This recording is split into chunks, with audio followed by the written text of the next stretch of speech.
श्री परमहंस देवाय नमः।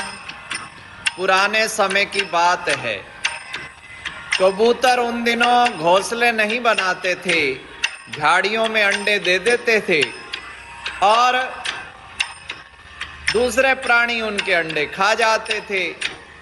समाधान के लिए उन्होंने चिड़ियों से पूछा।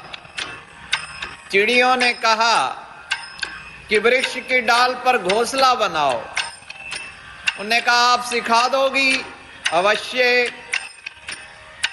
कबूतरों को वो बताने लगे भाई तिनका तिनका कैसे जोड़ना है। कुछ देर बाद कबूतर कहने लगे ये सब तो हमें आता है।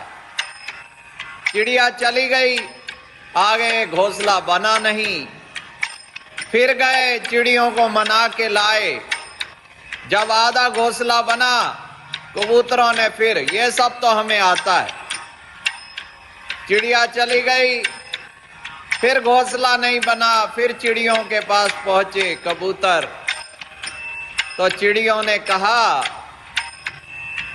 कि जो कुछ जानते तो है नहीं, पर मानते ये हैं कि हम सब कुछ जानते हैं। ऐसे मूर्ख कुछ भी नहीं सीख सकते।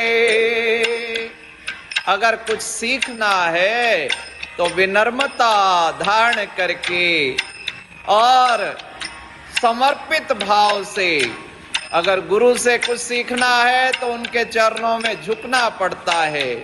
तद विधि परिपातेन परिप्रश्नेन सेव्या उपदेशन्ति ते ज्ञानम ज्ञानिन तत्वदर्शिन।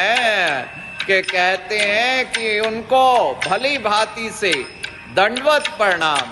दंडवत का अर्थ क्या है? समर्पण हो जाना, सरेंडर हो जाना। तन ही ना झुके, मन भी झुके। अहंकार समाप्त करके बर्तन खाली होगा तभी तो उसमें कुछ जल प्राप्त हो पाएगा। श्री परमहंस शरणम गच्छामि।